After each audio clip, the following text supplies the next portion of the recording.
नमस्कार मंडळी, श्री स्वामी समर्थ. मी तृप्ती. तुम्हा सर्वांचं माझ्या चॅनलमध्ये खूप खूप स्वागत आहे. बघा मंडळी, लवकरच शारदीय नवरात्राला सुरुवात होणार आहे. शारदीय नवरात्र या नवरात्रीला विशेष महत्त्व आहे. या शारदीय नवरात्रामध्ये अनेक जण आपल्या कुलदेवतेची पूजा अर्चा सेवा करत असतात. आपल्या घरामध्ये अनेक जण घट बसवतात, घटस्थापना करतात. अनेक जण न चुकता अखंड दिवा लावत असतात. तुमच्याकडून जेही सेवा होईल तुम्ही ते करत असतात, कारण असं केल्याने जी कुलदेवता आहे तिचा अखंड वरदहस्त आपल्यावर कायम राहत असतो. मग देवीला अतिशय प्रिय अशी सेवा म्हणजे दुर्गा सप्तशती. अशी मान्यता आहे की ज्यांनीही दुर्गा सप्तशतीचं पठण केलं तर त्यांची अनेक त्रासापासून मुक्तता होते, अनेक संकटांपासून त्यांचं संरक्षण होतं. जी नकारात्मकता आहे त्यांच्या आजूबाजूला ती नकारात्मकता कायमची निघून जाते. काही वाईट शक्तींचा प्रभाव त्यांच्यावर असेल त्यातून सुद्धा त्यांची सुटका होत असते. आपल्याला दुर्गा सप्तशतीचा पठण करायचं आहे किंवा पाठ करायचा आहे. मग पाठ करताना आपल्याला 9 पाठ करायचे आहे, त्यासोबत 14, 28, 51 किंवा 108 पाठ करायचे आहे. मग ते कसे करायचे आज मी तुम्हाला या व्हिडिओमध्ये सांगणार आहे. त्यामुळे व्हिडिओ स्किप न करता अगदी पूर्ण पहा. आणि तुम्ही जर माझ्या चॅनलला नवीन असाल तर प्लीज चॅनलला सबस्क्राईब करा. बघा मंडळी, माता कुलदेविता तुमची जी ही कुलदेवी असेल, रेणुका माता, तुळजाभवानी, सप्तशृंगी माता किंवा कोल्हापूरची महालक्ष्मी, सर्व देवींना अतिशय प्रिय म्हणजे दुर्गा सप्तशतीचा पाठ असतो. कारण या 1 ते 13 अध्यायामध्ये पूर्ण देवीचं वर्णन केलं आहे. अगदी अतिशय सुंदर अशा प्रकारे वर्णन आहे. मग आपण त्या कुलदेवतेचं वर्णन करतो, तिला अतिशय प्रसन्न करतो आणि ती सुद्धा अगदी प्रसन्न होऊन आपल्या अनेक समस्यातून आपली सुटका करत असते. प्रत्येक घरामध्ये न चुकता दुर्गा सप्तशतीचं नवरात्रामध्ये पठण चालू असतं.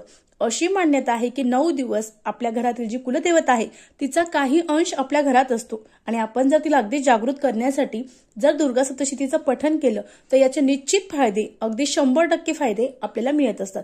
मग आता आपल्याला सुरुवात कशी करायची तर आपल्याला नवरात्रीपासून सुरुवात करायची आहे. सकाळी लवकर उठायचं आहे, स्नान करायचं आहे. स्नान झाल्यानंतर आपल्याला दुर्गा सप्तशतीचे जे पाठ आहे तो मांडायचा आहे. जिथे तुम्हाला जागा असेल, 9 दिवस तुम्ही ती पोथी उचलणार नाही, या ठिकाणी तुम्हाला चौरंग घ्यायचा आहे. चौरंगावर लाल रंगाचा कपडा टाकायचा आहे. तुमच्याकडे जी कुलदेवता असेल त्या कुलदेवतेचा फोटो असेल तर चौरंगावर मांडा. त्यानंतर तुम्हाला कुलदेवतेला हार घालणं शक्य असेल तर हार आणा आणि हार घाला. त्यानंतर आपल्याला रोज पाठ करायचे आहे. मग एखादा छोटा मोठा दिवा जो आहे तो कंटिन्यू तिथे 9 दिवस राहील असा दिवा तुम्हाला लावायचा आहे. आणि त्यानंतर तुम्हाला ती दुर्गा सप्तशतीची पोथी आहे ती आणायची आहे. आता 2 प्रकारच्या पोथी आहेत, एक संस्कृत आहेत आणि एक मराठी आहे. तुम्हाला जी शक्य असेल तुम्ही ती पोथी घेऊन या. आणि त्यानंतर आपल्याला दुर्गादेव आपल्या जे चौरंग आहे, चौरंग मांडायचा आहे, लाल कपडा टाकायचा आहे, त्यावर जी दुर्गा सप्तशतीची पोथी आहे ती ठेवायची आहे, दिवा ठेवायचा आहे. त्यानंतर जो आपला फोटो आहे तो फोटो घ्यायचा आहे, फोटोला स्वच्छ पुसून घ्यायचा आहे, हळदी कुंकू आपल्याला अर्पण करायचं आहे, धूप दीप लावायचा आहे. धूप असेल अतिशय उत्तम, नसेल तर अगदी अगरबत्ती तुम्ही लावू शकतात. त्यानंतर आपल्याला जी पोथी आहे ती सुरू करायची आहे. आता सगळ्यात महत्वाचं, जेव्हा तुम्ही दुर्गा सप्तशतीचं पाठ करण्यास बसणार आहात त्यावेळेस तुम्हाला धुतलेले कपडे किंवा कोरे वस्त्र किंवा सगळ्यात महत्वाचं तुम्ही अगदी बाहेरून आला असाल, तुम्हाला वेळ नसेल तर कोणत्याही वेळेस अगदी 9 दिवस तुम्हाला न चुकता अंगावर गोमित्र शिंपडून घ्यायचं आहे आणि नंतरच तुम्हाला दुर्गा सप्तशतीच्या पाठाला सुरुवात करायची आहे. त्यानंतर बसल्यानंतर आपल्याला सर्वप्रथम 1 माळ श्री स्वामी समर्थ या षडाक्षरी मंत्राची म्हणायची आहे. त्यानंतर परत आपल्याला 1 माळ 999 मंत्राची म्हणायची आहे.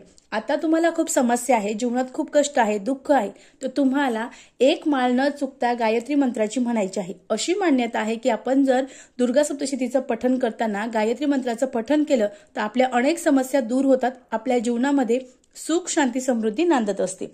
त्यानंतर आता सगळ्यात महत्वाचं, आपल्याला आपली जी पोथी आहे आपण ती सुरुवात करणार आहोत. तर प्रथम आपल्याला देवी कवच, त्यानंतर अर्गला स्तोत्र, त्यानंतर किलक स्तोत्र, त्यानंतर रात्री सूक्त म्हणायचं आहे आणि त्यानंतर आपले 1 ते 13 अध्याय जे आहे ते सुरुवात करायची आहे. आता तुम्हाला 9 पाठ करायचं असेल तर तुम्ही अगदी पहिल्या दिवशी 1 पाठ करा, दुसऱ्या दिवशी 2रा पाठ करा, तिसऱ्या दिवशी 3रा पाठ करा. अशी आपल्याला 9 दिवस 9 पाठ करायचे आहे. त्यानंतर आपल्याला ते झाल्यानंतर सगळ्यात शेवटी जे तंत्रोक्त देवी सूक्त, त्यानंतर आधानिक रहस्य, त्यानंतर वैकृतिक रहस्य, त्यानंतर सिद्धकुंजिका स्तोत्र पठण करायचं आहे. आणि त्यानंतर आपल्या जे नित्यसेवा पुस्तक आहे त्यात सुद्धा सिद्धकुंजिका स्तोत्र आहे आणि त्यानंतर आपल्या श्री सूक्ताचं पठण करायचं आहे. त्यानंतर आपली जी पोथी आहे त्या पोथीच्या शेवटच्या पानावर क्षमा याचना आहे ते पठण करायचं आहे. असं केल्याने आपला जो एक पाठ आहे ते पूर्ण होतो। अशा प्रकारे तुम्हाला जर 9 दिवस 9 पाठ करायचे असेल तर तुम्ही अशा पद्धतीने करायचं आहे। तुम्हाला जर जास्तीत जास्त पाठ करायचं असेल, एखादी समस्या असेल, एखादी इच्छा असेल, एखादा मनोकामना पूर्तीसाठी तुम्हाला जर करायचं असेल, म्हणजे 14 पाठ, 28 पाठ, 51 पाठ किंवा 108 पाठ करायचे असेल, तर आता तुम्हाला 108 पाठ करायचे असेल तर तुम्ही काय करायला पाहिजे आपण ते बघू। बघा, सर्वप्रथम तुम्हाला संकल्प करायचा आहे। आता तुम्ही जर 108 पाठ करत आहात तर तुमची काहीतरी इच्छा आहे, मग इच्छा असेल तर तुम्हाला संकल्प करायचा आहे। आता संकल्प कसा करायचा, तर आपल्याला उजव्या हातामध्ये 2 पळी पाणी घ्यायचं आहे, त्यात थोडेसे अक्षता टाकायचे आहे, हळदी कुंकू टाकायचं आहे, एक फूल टाकायचं आहे, त्यानंतर स्वतःचं नाव उच्चारायचं आहे, पतीचं आडनाव घ्यायचं आहे। तुमचं लग्न विवाहित नसेल तर तुम्ही अगदी तुमचं नाव घेऊ शकतात। त्यानंतर आजची तिथी, आजचा वार तुम्हाला म्हणायचा आहे आणि तुमची कोणती इच्छा आहे ती तुम्हाला तुमच्या कुलदेवतेला, माता भगवतीला सांगायची आहे आणि त्यानंतर पूर्ण हातातलं पाणी तांबणात सोडायचं आहे। त्यानंतर तांबणात परत पाणी घ्यायचं आहे, परत तांबणात सोडून द्यायचं आहे आणि त्यानंतर जी प्लेट आहे ती साईडला ठेवून हात पुसून घ्यायचे आहे। अशा प्रकारे तुम्हाला संकल्प करायचा आहे। असंच तुम्हाला संकल्प करायचा आहे, पण आता 108 पाठ करायचे आहे। मग 108 पाठ करायला तुम्हाला काही ना काही अडचणी येणार आहेत, कारण आपल्या वातावरणामध्ये किंवा आपल्यामध्ये अतिशय निगेटिव्ह एनर्जी असते। आपलं मन म्हणतं की आपण 108 पाठ करावे, पण काहीतरी शक्ती असते की ती आपल्याला 108 पाठ करू देत नाही। मग या शक्तीतून दूर होण्यासाठी तुम्हाला तुमच्या आजूबाजूला ज्याही देवीचं मंदिर आहे, तुमची कुलदेवता असेल किंवा एखादं दुर्गा देवीचं, रेणुका देवीचं, तुळजाभवानीचं मंदिर असेल तर तुम्हाला तिथे ओटी, एक नारळ आणि खडीसाखर घेऊन जायचं आहे। मंदिर नसेल तर स्वामी समर्थाचं केंद्र असेल तिथे घेऊन जा, ओटी घेऊन जाऊ नका, पण नारळ आणि जी खडीसाखर आहे ती घेऊन जा। महाराजांना किंवा देवीचं मंदिर असेल तर देवीला सांगा, मी तुझे या नवरात्रीमध्ये 108 पारायण करणार आहे, काही समस्या येऊ देऊ नको, अगदी निर्विघ्नपणे माझे जे 108 पारायण आहे किंवा जे पाठ आहे ते पूर्ण पार पाडून घे, असं सांगायचं आहे। नमस्कार करायचा आहे, खडीसाखर नारळ ठेवायचं आहे, ओटी ठेवायची आहे, ओटीला हळदी कुंकू व्हायचं आहे, नमस्कार करायचा आहे आणि त्यानंतर तुम्हाला जे पाठ आहे त्या पाठाला सुरुवात करायची आहे। त्यानंतर आता आपल्याला 108 जे पाठ आहे ते करायचे आहे। मग सेवा कोणकोणत्या करायच्या आपण ते बघू। सर्वप्रथम तुम्हाला 1 माळ श्री स्वामी समर्थ मंत्राची म्हणायची आहे, त्यानंतर 1 माळ नवार्णव मंत्राची म्हणायची आहे। आता तुमची एखादी इच्छा आहे, एखादी समस्या आहे, त्यातून तुम्हाला लवकरात लवकर सुटका हवी असेल किंवा एखादी इच्छा पूर्ती हवी असेल तर तुम्हाला न चुकता गायत्री मंत्राचे सुद्धा 1 माळ घ्यायची आहे। वेळ असेल तर घ्या, नसेल तर नाही घेतली तरीही चालेल। त्यानंतर तुम्हाला देवी कवच, अर्गला स्तोत्र आणि किलक स्तोत्र म्हणायचं आहे आणि त्यानंतर तुम्हाला 1 ते 13 जो अध्याय आहे ती सुरू करायचा आहे आणि त्यानंतर शेवटी जी क्षमा प्रार्थना आहे ती म्हणायची आहे। रोज तुम्हाला जर 108 पाठ करायची असेल तर तुम्हाला फक्त एवढी आणि एवढी सेवा करायची आहे, कारण तुम्ही जास्त संख्येत दुर्गा सप्तशतीचे पाठ करणार आहात। मग तुम्हाला काही गोष्टी स्किप केल्या तरी चालेल, मी हे जे सांगितलं हे लक्षात ठेवा आणि अशाच प्रकारे तुम्ही पाठ करा। काहीतरी वाचायचं, काहीतरी सोडायचं, काहीतरी करायचं, परत म्हणायचं मी 108 पाठ केले, ताईंनी सांगितले पण मला फरक पडला नाही। आपण काही चुका आहेत त्या करतो, मग त्या चुका तुम्हाला टाळायच्या आहे आणि अशा पद्धतीने तुम्हाला 108 पारायण करायचे असेल किंवा 14, 28, 51 तर अशाच प्रकारे तुम्हाला हे जे मी सांगितलं त्याचप्रमाणे करायचं आहे। त्यानंतर अगदी तुमचे 108 पारायण झाल्यानंतर शेवटच्या दिवशी तुम्हाला समाप्तीच्या दिवशी जे शेवटचे तंत्रोक्त देवी सूक्त, त्यानंतर प्राधानिक रहस्य, त्यानंतर वैकृतिक रहस्य आणि त्यानंतर सगळ्यात शेवटी जे क्षमा प्रार्थना आहे ती म्हणायची आहे। त्यानंतर तुम्हाला मूर्ती रहस्य आणि त्यानंतर जी क्षमा प्रार्थना आहे ती म्हणायची आहे। बघा, अशा प्रकारे तुम्हाला जे 108 पारायण आहे ते अशा प्रकारे करायचे आहे। एखादी इच्छा असेल, शीघ्र पूर्ण करायची असेल तर अशाच प्रकारे तुम्हाला 108 पारायण करायचे आहे। मग 108 पारायण तुम्ही अगदी दिवसातून 2दा किंवा 3दा म्हणजे 3-3 पाठ जरी तुम्ही घेतले तर भरपूर पाठ तुमच्या या नवरात्रीमध्ये होणार आहे आणि माता भगवती तुमची जी इच्छा आहे ती पूर्ण करणार आहे। आता मासिक धर्म आला तर काय करायचं, तर मासिक धर्म आला तर तुम्हाला 5 किंवा 7 दिवस जे आहे, जोपर्यंत तुम्हाला ब्लिडिंग होतं तोपर्यंत तुम्हाला जे पाठ आहे ते करायचे नाही, तितके दिवस तुम्हाला स्किप करायचं आहे। सुतक आलं असेल तर तितके दिवस तुम्हाला जे सप्तशतीचे पाठ आहे ते सुद्धा स्किप करायचं आहे। पण जर तुम्हाला काही मासिक धर्म किंवा सुतक नसेल तर उगाच सेवेमध्ये खंड पाडू नका। तुम्ही जो संकल्प केला आहे, संकल्पयुक्त सेवा तुम्हाला करायची आहे, सेवेमध्ये चुकून तुम्हाला जो खंड आहे तो पाडायचा नाही। त्यानंतर तुम्हाला जे 108 पारायण आहे तुम्ही संकल्प केला आहे ते तुम्हाला पूर्ण करावेच लागणार आहे। त्यानंतर तुम्हाला नवरात्रीमध्ये 14 किंवा 28 पाठ करायचे असेल तर 9 दिवसात तुमचे 9 पाठ होऊन जाणार आहे। 9 दिवसामध्ये 9 जे पाठ आहे ते पूर्ण होणार आहे। पण तुम्हाला जर 14 पाठ किंवा 28 पाठ करायची असेल तर तुम्हाला आता 14 पाठ कशी करायची आपण ते बघू।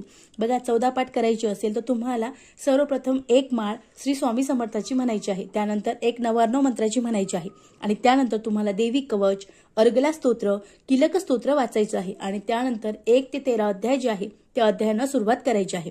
आता तुम्हाला शक्य झाल्यास तुम्ही अगदी एका दिवसामध्ये 2 किंवा 3 पाठ करू शकतात, पण त्यासाठी तुम्हाला सकाळ व संध्याकाळी म्हणजे सकाळी 1 पाठ वाचला संध्याकाळी 1 पाठ वाचला असं चालणार नाही। तुम्हाला ज्या सेवा आहे त्या पूर्ण करायच्या आहे। अगदी तुम्ही सकाळी जे देवी कवच, अर्गला स्तोत्र, किलक स्तोत्र म्हणायचं आहे आणि त्यानंतर परत एकदा 1 ते 13 अध्यायाला सुरुवात करायची आहे, पण तुम्ही लगेच हे म्हटल्यानंतर तुम्ही पहिला पाठ करायचा आहे आणि त्यानंतर लगेच परत 1 ते 13 अध्यायाला सुरुवात करायची आहे। पण तुम्ही जर सकाळी वाचला आणि संध्याकाळी वाचलं चालणार नाही, तुम्हाला परत जी पहिली सेवा आहे ती पहिल्यापासून सेवा करावी लागणार आहे। एका दिवसात जर 2 किंवा 3 पाठ करायचे असेल तरच तुम्हाला मी ज्या प्रमाणे सेवा सांगितली त्याचप्रमाणे करावी लागणार आहे। कंटिन्यू सेवा तुम्हाला करायची आहे, खंड पडू द्यायचा नाही, म्हणजेच 1 मांडी पारायण तुम्हाला करायचं आहे। न उठता तुम्ही अगदी 1, 2, 3 पारायण करू शकतात, पण उठल्यानंतर परत जी सेवा आहे ती परत पहिल्यापासून करावी लागणार आहे। याची विशेष नोंद तुम्हाला घ्यायची आहे। परत आम्ही खूप पारायण केले, खूप पाठ केले, आम्हाला फरक पडला नाही, अशा गोष्टी अनेकांसोबत घडत असतात, त्यामुळे याची विशेष काळजी तुम्हाला घ्यायची आहे। त्यानंतर बघा तर सगळ्यात महत्त्वाचं, तुम्ही माता भगवतीची, माता दुर्गेची अगदी न चुकता या 9 दिवसामध्ये खूप सेवा करणार आहात। अगदी दुर्गा सप्तशतीचे जे पठण आहे 9 दिवस, 21 दिवस, 24 दिवस, त्यासोबत सगळ्यात महत्त्वाचं म्हणजे 9 दिवस, 14 दिवस, 28 दिवस, 51 दिवस किंवा 108 दिवस तुम्ही जास्तीत जास्त सेवा करणार आहात। मग 100% तुमची कोणतीही इच्छा असू द्या ती पूर्ण होणार आहे। आता अशा प्रकारे आपण 108 पाठ कशी करायचे, त्यासोबत 14 पाठ कशी करायचे, 28 पाठ कशी करायची याची संपूर्ण माहिती मी तुम्हाला सांगितली आहे। सर्वात प्रिय देवीची आवडती सेवा म्हणजे दुर्गा सप्तशती। आपल्या कुलदेवतेला प्रसन्न करण्यासाठी जो नवरात्रीचा काळ असतो हा अतिशय महत्त्वाचा असतो। तुमची कोणतीही इच्छा असू द्या, माता भगवती न चुकता लवकरात लवकर पूर्ण करत असते। मग त्यामुळे तुम्हाला दुर्गा सप्तशतीचे जे पठण आहे ते न चुकता करायचं आहे। यासोबत तुमची कोणतीही समस्या असू द्या, जीवनात कोणतेही दुःख असू द्या, दारिद्र्य, 100% दुर्गेच्या कृपेने तुमच्या मनोकामना पूर्ण होतात। हा पाठ वाईट शक्ती ज्या आहेत, नकारात्मक ऊर्जा आहे किंवा शत्रूंपासून संरक्षण सुद्धा दुर्गा सप्तशतीच्या पाठाने होत असतं। यासोबत दुर्गा सप्तशतीचे पाठ जीवनातील सर्व त्रास, दुःखांपासून मुक्तता मिळवून देत असते। या पाठाने व्यक्तीचे व्यक्तिमत्व जे आहे ते सुद्धा प्रभावशाली होते आणि वाणीत सत्यता येत असते। अनेक गोष्टी त्यांची जी इच्छा आहे ती सुद्धा पूर्ण होत असते। अशा प्रकारे आपल्याला घरच्या घरी न चुकता या नवरात्रीमध्ये जे दुर्गा सप्तशतीचं पाठ आहे ते करायचं आहे। बघा अतिशय साधी सोपी माहिती होती, मला तुमच्यापर्यंत पोहोचायची होती। व्हिडिओ कसा वाटला, व्हिडिओ आवडला असेल तर चॅनलला लाईक करा, शेअर करा, सबस्क्राईब करा। झालेली सेवा माता भगवती चरणी रुजू करते। परत भेटू एका नवीन व्हिडिओमध्ये। श्री स्वामी समर्थ। धन्यवाद।